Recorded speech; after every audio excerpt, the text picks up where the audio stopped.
Welcome back to Current Calamities, where I take a break from the past and look forward to the future with the games of the present.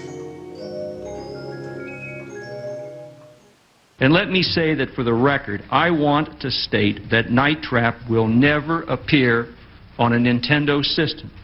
Obviously, it would not pass our guidelines. This game, which as you've indicated, promotes violence against women, simply has no place in our society.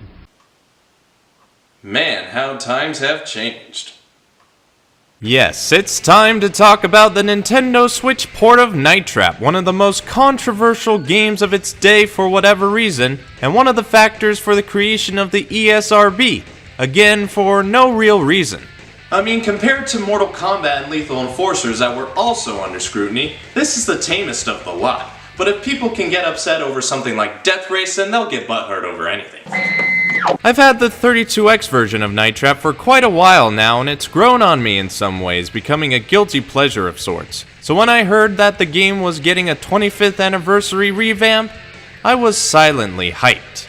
Unfortunately, it was only for the PS4 and PC, but I didn't have to wait long to hear the unthinkable to become reality.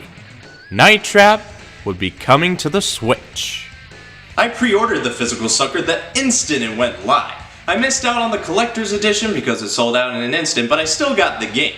It came in the mail a few weeks ago, and I can't wait to see this baby running.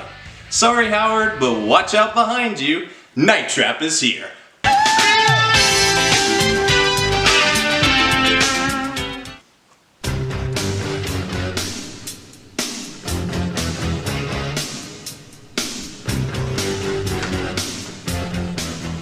For those unaware, this game for older gamers has the FMV style of Dragon's Lair, and for younger gamers has gameplay similar to the first Five Nights at Freddy's. The premise is simple enough. Several girls are going missing at the Martin residence, caused by traps being activated by forces unknown, and it's up to Scat as well as Control, that being us, to figure out what's going on with the mysterious disappearances.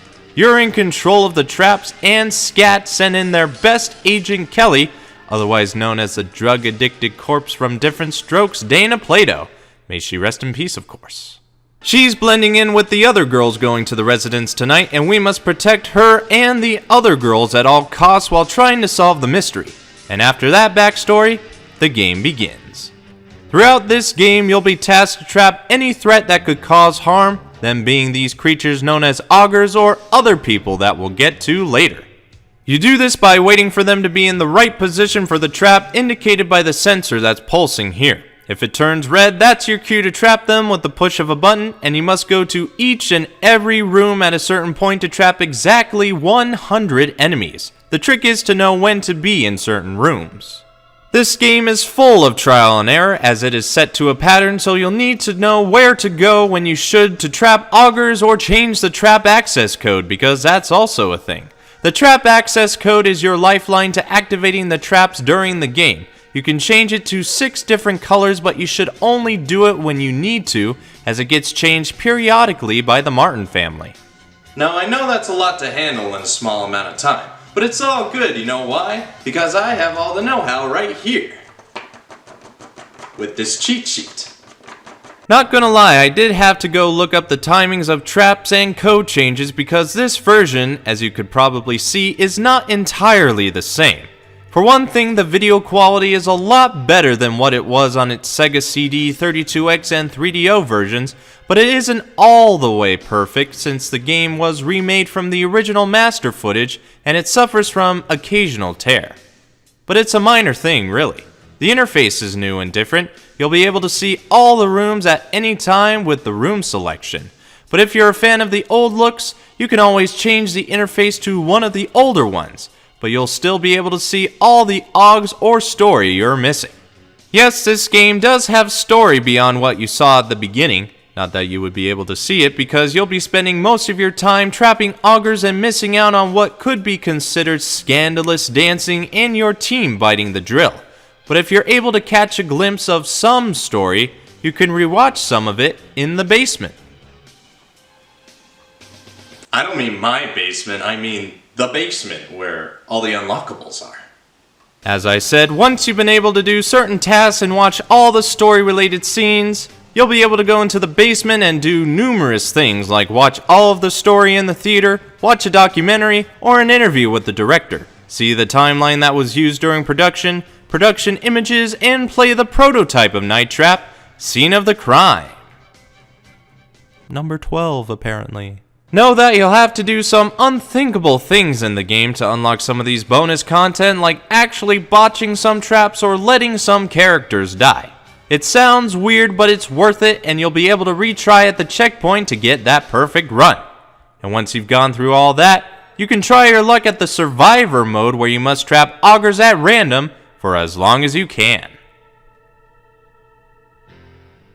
Night Trap is 26 as of this video, and it certainly doesn't show it. More like it Benjamin Buttoned with this version. I've already had a liking to this game, but this edition has made me extend my passion for it even more with its crispy footage, additional content, and its charm of so bad it's good. You know, recently I've been playing Luigi's Mansion for the 3DS, and I've been able to see some loose similarities of both games. You catch creatures in a house filled with scary things. Nintendo may have hated it, but from over here they must have had some scandalous affair behind closed doors. Now isn't that a story to tell this coming Halloween? So with all that being said, what's my overall opinion?